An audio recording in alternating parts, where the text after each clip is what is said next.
The studio lights were unforgiving, casting long, sharp shadows across the stainless steel stations, but they were nothing compared to the searing, sapphire gaze of the man standing at the pass. He is a culinary titan, a man whose reputation was built on the bedrock of rigid French technique and an almost pathological intolerance for error. For decades, Gordon Ramsay has been the ultimate gatekeeper of fine dining, famous for spitting out anything greasy, overly acidic, or texturally challenging. Yet, in this defining moment, the air in the immense soundstage grew heavy as he stared down at a clay pot filled with a bubbling, murky stew that smelled aggressively of fermented seafood and pungent vinegar, ingredients that would usually send him into a volcanic tirade. The contestant, a young Filipino-American chef whose hands were visibly trembling, pushed the dish forward, bracing for the inevitable explosion. The entire production crew held its breath, sensing that what was about to happen wasn't just a tasting, but a cataclysmic collision of culinary worldviews that might just rewrite the rulebook on flavor. To understand the gravity of this moment, you have to understand the arena. This elite culinary competition is designed to break chefs down, stripping away their egos until only raw talent remains. The pressure cooker environment, exacerbated by the looming presence of Ramsay and his fellow judges, means that every sear, every sauce, and every garnish is scrutinized under a microscope. For weeks, the competitors have been tasked with mastering the classics, perfect beef Wellingtons, delicate soufflés, intricate pasta dishes, the kind of food that fits neatly into the established Western canon of gastronomy. It was an environment that rewarded precision and adherence to tradition, places where butter and cream reigned supreme. But there was one competitor, Manuel, who had been quietly struggling to find his voice amidst the noise of sizzling pans and shouting chefs. A chef whose culinary soul wasn't forged in the fires of Escoffier, but in the humid, aromatic kitchen of his grandmother in Manila. Filipino cuisine has long been the misunderstood underdog of the global culinary stage, often described by outsiders as the challenging sibling of Southeast Asian food. It doesn't rely on the immediate, accessible sweetness of Thai curries or the fresh, herbal punch of Vietnamese pho. Instead, it plays a deeper, more dangerous game with the palate. It is built on a foundational philosophy called timpla, the delicate, almost intuitive balance of extreme flavors.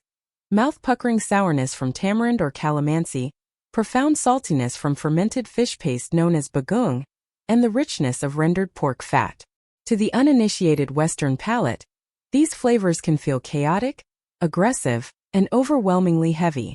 For years, even giants like Anthony Bourdain had to champion it loudly to get anyone to pay attention, while critics like Ramsay had famously dismissed many of its staples as being unbalanced or greasy messes. Manuel had entered the competition carrying the weight of this culinary heritage on his shoulders. He grew up watching his Lola navigate her small kitchen with a magician's dexterity, turning humble ingredients like pig ears, chicken intestines, and backyard vegetables into feasts that sang with vibrant, soulful flavor. But in the gleaming gladiatorial arena of the competition, he felt pressure to elevate, to refine, and essentially, to hide the true nature of his food. In the early weeks, he tried to translate Filipino flavors through a French lens. He made a deconstructed adobo with a chicken ballotine and a soy vinegar reduction that looked beautiful on the plate but lacked the soul-satisfying punch of the original. He attempted a refined kare using prime short ribs and a peanut foam that ended up tasting muted and confused. He was trying to serve two masters, the heritage he loved and the judges he feared, and he was failing both. Ramsay, predictably, had been brutal during these initial forays. During the third week's elimination challenge, Manuel presented a dish that tried to fix the inherent oiliness of a traditional pork stew by using lean tenderloin and skimming off all the fat. Ramsay took one look at the dry, pale meat and the thin, insipid sauce, and didn't even need to taste it to know it was wrong. The critique was a classic Ramsay dressing down. He called the dish confused, anemic, and a betrayal of the culture Manuel claimed to represent. "You're terrified of the food you grew up with," Ramsay shouted, his voice echoing off the high ceilings. "You're trying to sanitize it for me, and you've ended up with nothing. Where is the heart? Where is the guts?" It was a devastating blow, one that nearly sent Manuel packing, but it also planted a seed of desperate realization. The turning point arrived in Week 8, the Heritage Challenge. The brief was deceptively simple: cook the dish that defines who you are. There were no constraints on ingredients, no mandatory techniques, just a demand for authenticity on a plate. The other competitors immediately leaned into their strengths. There were Italian nanas ragus, complex Mexican moles, and delicate Japanese kaiseki-inspired plates being planned. Manuel stood in the pantry, staring at bottles of premium olive oil and imported truffle, feeling utterly lost. The words of Ramsay's previous critique burned in his ears. He realized he had been approaching this all wrong. He wasn't here to apologize for Filipino food. He was here to declare it. With a sudden terrifying clarity, he grabbed the ingredients that scared him the most in this setting: a whole pork belly, a block of sticky tamarind pulp, and a jar of dark, pungent sautéed shrimp paste. Back at his station, the atmosphere shifted the moment Manuel began to cook. While other stations smelled of roasting garlic and simmering tomatoes, Manuel's station began to emit aromas that were unfamiliar and challenging in this high-end environment. As he seared off chunks of pork, rendering the fat until it was liquid gold, and then hit the hot pan with garlic, onions, and a massive dollop of the fermented shrimp paste, a pungent, funky cloud wafted towards the judge's podium. Ramsay's nose wrinkled instantly. He leaned over to his fellow judge, murmuring something about the smell being aggressive. The other competitors glanced over, some with looks of pity, thinking Manuel had finally cracked under the pressure and was cooking himself right out of the competition with something so intensely rustic. Manuel, however, was in a trance.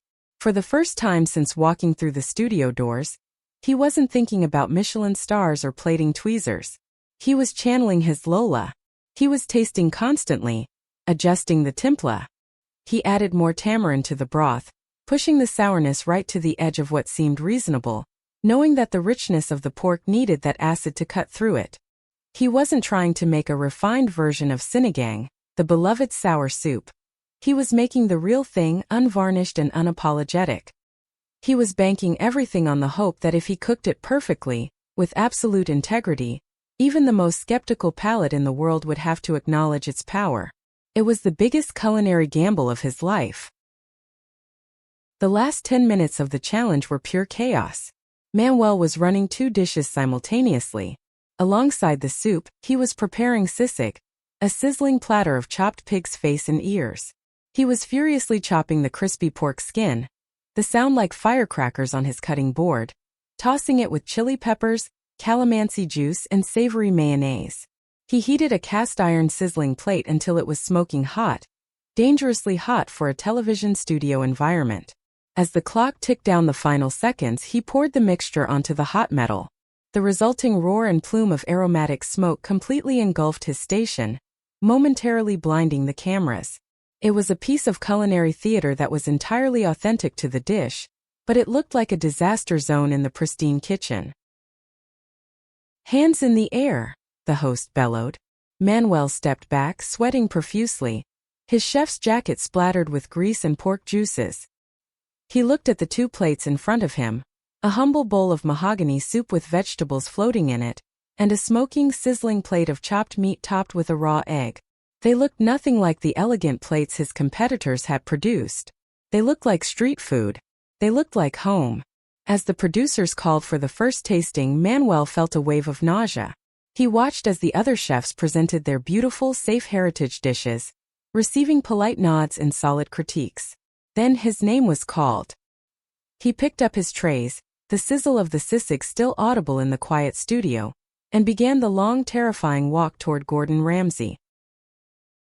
The walk to the judge's table felt like a march to the gallows, the silence in the studio amplified by the hissing sound of the cast-iron plate Manuel carried. He placed the wooden trivet down in front of Ramsay, the smoke from the sisig curling up directly into the chef's face. Ramsay didn't blink. He stared at the jumble of chopped meat, onions, and chili peppers, his expression unreadable, bordering on disdain. To a chef trained in the geometry of French plating, this was anarchy. There was no negative space, no garnish placed with tweezers, just a raw, sizzling heap of food that looked like it had been scooped directly from a roadside stall in Pampanga. "Visually," Ramsay started, his voice low and dangerous, "it looks like a dog's dinner. It's a mess. You have 30 seconds to explain why you served me a plate of grease. Manuel swallowed hard, his voice trembling but his resolve firm. Chef, this is sisig. It's not pretty. It's not meant to be. It's meant to wake you up. Ramsay picked up his fork, scraping it across the sizzling plate to inspect the texture. He stabbed a piece of the chopped pork jowl, ensuring he got a bit of the raw onion and a slice of the fiery bird's eye chili. The room went dead silent as the spoon entered his mouth. Manuel watched Ramsay's jaw work. The crunch of the cartilage was audible on the microphones. For 5 agonizing seconds Ramsay simply chewed, staring at the floor. Then he swallowed. He didn't yell. He didn't spit it out. He took another bite. This time he mixed the raw egg into the residual heat of the pork, creating a creamy, rich emulsion that coated the crispy meat, and went in for a second larger mouthful. The other judges exchanged bewildered glances. Ramsay never went back for seconds on a dish he hated. He looked up at Manuel, his eyes narrowed, trying to process the sensory assault he had just experienced. It's fatty, Ramsay finally said, the critique hanging in the air like a guillotine blade. It's incredibly rich. But... He paused, tapping the spoon against the edge of the iron plate. The acidity, that calamansi juice you squeezed over it. It cuts through the fat like a laser. I'm confused, Manuel. This shouldn't work. By all technical definitions of fine dining, this is a disaster. It's chopped up bits of pig face. But the texture? That interplay between the soft fat, the gelatinous skin, and the crispy cartilage is extraordinary. He pointed the fork at Manuel. You didn't hide the fat. You celebrated it. It's seasoned perfectly. It's spicy, it's sour, it's savory. It's ugly, delicious chaos. A collective sigh of relief swept through the gallery, but Manuel knew the real test was still sitting there. The bowl of sinigang. Ramsay moved the sizzling plate aside and pulled the bowl of soup closer. This was the bigger risk. Sisig is easy to love if you like pork. Sinigang is a polarizing, mouth-puckering shock to the system. The dark broth, colored by the tamarind pulp and tomatoes, looked murky. Ramsay took a spoon, dipped it into the liquid and brought it to his nose. The smell of the bagoong, the fermented shrimp paste, was pungent. Ramsay grimaced instinctively. It smells like low tide, Manuel, he muttered. You're serving me barnyard funk. Manuel nodded. Trust the templa, chef. Ramsay took the sip. His face instantly contorted, his eyes shutting tight as the aggressive sourness hit the sides of his tongue. It was the classic sinigang face. A reaction every Filipino knows well. But then the grimace softened. Ramsay opened his eyes, looking at the bowl with a newfound respect. He took a piece of the pork belly, which was trembling with tenderness, and ate it with a spoonful of the broth and the softened water spinach. The sourness that had initially shocked him was now acting as the perfect counterweight to the unctuous pork. The funk of the shrimp paste wasn't rotting. It was deep oceanic umami that provided a savory floor for the acid to dance on. I have traveled to the Philippines, Ramsay said, his voice quieter now, reflective. I have eaten this dish in hotels where they water it down for tourists. This is not that. This is aggressive. Punches you in the mouth. But my God, does it have character? You've stopped trying to impress me with French technique, Ramsay continued, leaning over the table, his intensity shifting from intimidation to mentorship. And you've started cooking with your soul. This is the first time in 8 weeks I've tasted you on a plate. It's not refined, Manuel. It's rustic as hell. But the balance of flavors, that sour versus savory, is absolute perfection. You have finally arrived in this competition. The feedback was a vindication not just for Manuel, but for a cuisine that had been told for decades it wasn't elegant enough for the world stage. Manuel returned to his station, his knees weak, wiping tears from his eyes. He had survived the Heritage Challenge, but he had done something more important. He had forced the judges to recalibrate their palates to the Filipino standard of flavor. The momentum from that challenge propelled Manuel straight into the semifinals, and then miraculously, into the grand finale. The narrative of the season had shifted. It was no longer about the technical wizardry of the other finalist, a chef named Julian who executed molecular gastronomy with surgical precision. The story was now about Manuel's heart versus Julian's brain. For the finale, the assignment was a 3-course meal that represented the chef's future. Julian began prepping liquid nitrogen spheres and sous vide baths. Manuel, however, set up his station with humble ingredients: purple yams, ube, coconuts, and oxtail. He decided that his finale menu would be a declaration: the evolution of Filipino cuisine. He wasn't going to just serve street food. He was going to take those rustic flavors Ramsay loved and elevate them to Michelin standards without losing their soul. The appetizer round was the first hurdle. Manuel chose quinola, the indigenous Filipino ceviche. But instead of just tossing fish in vinegar, he approached it with the precision Ramsay demanded. He used sashimi-grade tanig, Spanish mackerel, curing it for exactly 3 minutes in a mixture of spiced coconut vinegar and calamansi to ensure the texture remained firm, not mushy. He plated it inside a hollowed-out calamansi shell, sitting on a bed of crushed ice and sea grapes lotto that popped in the mouth like caviar. He finished it with a drizzle of chili oil and a coconut cream foam to temper the acid. It was a study in freshness. When the judges tasted it, the contrast was stark against Julian's heavy foie gras tranche. Ramsay noted, "It's electric. It wakes up the palate. You've taken a beachside snack and turned it into a jewel." The main course was the heavy hitter, cracker. This was the dish Manuel had failed with early in the season, and returning to it was a massive psychological gamble. Traditional kare-kare is a peanut stew that can easily become cloying or bland if the ratio isn't perfect. Manuel roasted his own peanuts and ground them into a paste by hand to ensure the oil release was fresh. He braised the oxtail for 6 hours until it was spoon-tender, then glazed it in its own reduction. But the genius move was the bagoong. Instead of a jarred paste, he made a shrimp paste caramel, sweet, salty, and pungent, and painted a single artistic stroke of it across the plate. He served the vegetables, crisp string beans and charred eggplant, standing vertically, creating architecture on the plate. When Ramsay cut into the oxtail, it fell apart with zero resistance. He dragged the meat through the peanut sauce and the shrimp paste caramel. This was the moment of truth. The previous version of this dish had almost sent Manuel home. Ramsay chewed slowly, closing his eyes. The complexity was staggering. The nuttiness, the rich meat, the hit of umami from the shrimp, and the char from the vegetables all sang in harmony. "Redemption," Ramsay whispered. "This is a masterclass in how to learn from failure. You haven't just fixed the dish, Manuel. You've reinvented it. The sauce is velvet. The shrimp paste is dangerous but controlled. This is a 3-star dish."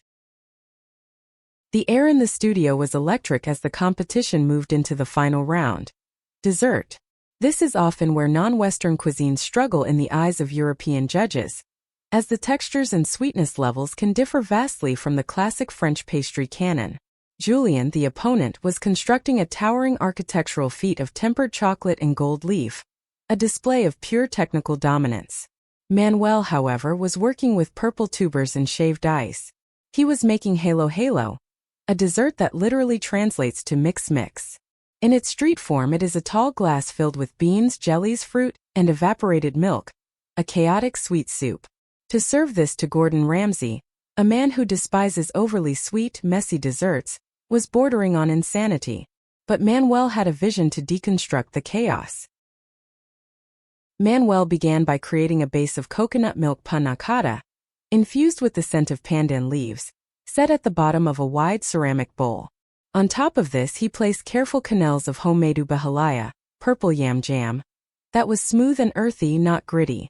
Instead of the usual jarred sweet beans, he made a sweetened adzuki bean paste that rivaled the finest Japanese wagashi. He added cubes of leche flan that were impossibly creamy, steaming them at a low temperature to avoid any bubbles. But the crowning glory was the ice. He didn't use crushed ice. He used a granita made from coconut water and lemongrass, providing a refreshing crystalline crunch. He finished the plate with pinnipig, toasted young rice for texture, and a scoop of vibrant purple ube ice cream. As the clock ticked down the final 10 seconds, the studio audience began to roar. Manuel placed the final garnish, a delicate tuile made from sesame seeds, atop his purple creation. "Hands up!" the host screamed. Manuel stepped back, his chef's white stained with purple and brown, his chest heaving. He looked across at Julian's chocolate tower. It was impressive, cold, and perfect. Then he looked at his bowl. It was vibrant, colorful, and alive. It looked like a celebration. The servers whisked the plates away to the judges' table for the final deliberation that would decide the fate of the title and the $250,000 prize. Ramsay stared at the bowl of Halo Halo. "It's purple," he stated flatly. "It's very purple." He took his spoon and cracked through the sesame tuile, digging down to get a bit of every layer: the ice cream, the beans, the flan, the granita, and the panna cotta. He took a bite. The temperature contrast between the frozen granita and the room temperature custard played on his tongue. The earthiness of the yam grounded the sweetness of the custard. It wasn't a sugar bomb.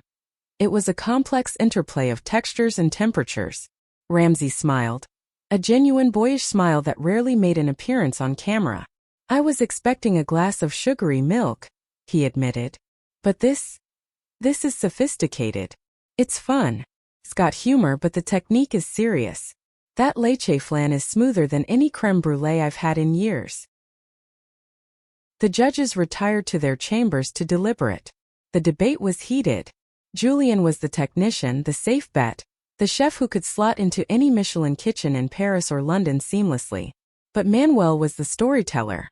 He had brought a cuisine that was largely ignored by the fine dining elite and forced them to pay attention. Ramsay advocated fiercely. "We are looking for the next master chef," he argued, slamming his hand on the table. "Not the next line cook robot. Manuel has flavor profiles that we can't teach. He has a palate that understands the edge of pleasure and pain. He took pork blood and shrimp paste and made it elegant. That is brilliance."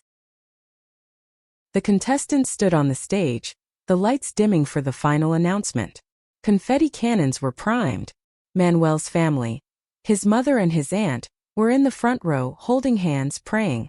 Ramsay stood in the center, holding the envelope. He looked at Julian, then he looked at Manuel. "This has been the closest finale in the history of this competition," Ramsay began. "Both of you are incredible chefs, but one of you told a story that we will never forget." He paused, the silence stretching for an eternity. "The winner of MasterChef is Manuel." The studio exploded. Purple and gold confetti rained down as Manuel collapsed to his knees, burying his face in his hands. His family rushed the stage, engulfing him in an embrace. Ramsay stepped forward, shaking Manuel's hand and then pulling him into a hug. "Well done," Ramsay whispered into his ear. "You stuck to your guns. You made me love the food I didn't understand. Now go show the world what Filipino food really is." It was a coronation not just for Manuel, but for the culture he represented. The boy who was afraid his food was too smelly or brown was now standing atop the culinary world. In the aftermath of the victory, the Manuel effect rippled through the food industry. Filipino restaurants that had previously been hole-in-the-wall secrets began to see lines around the block. Fine dining establishments started incorporating calamansi and ube into their menus. Manuel opened his own restaurant, Timpla, in the heart of the city, where reservations were booked out 6 months in advance. The menu featured his winning dishes: the sizzling sisig, the sinigang that made Ramsay cry, and the deconstructed Halo Halo. But the most iconic image from that entire season wasn't the trophy or the confetti. It was the shot of the judges' table after the Heritage Challenge. It was a close-up of Gordon Ramsay's plate where the sisig had been. It was scraped clean. Not a morsel of pork, not a drop of the calamansi juice remained. A single spoon rested on the empty iron plate, a silent testament to the moment the walls came down. The famously hard-to-please chef hadn't just tasted the food, he had devoured it. The documentary fades out with Manuel standing in his professional kitchen today, older, wiser, wearing a chef's coat with his name embroidered on it. He is teaching a young stagiaire how to smell the shrimp paste for the kare-kare. "Don't be afraid of it," he tells the young cook, echoing the lesson he learned on the world stage. "It smells strong because it has power. Use the power." He looks at the camera one last time, a knowing smile on his face. "We have a seat at the table now," he says, "and we're not going anywhere." Fade to black.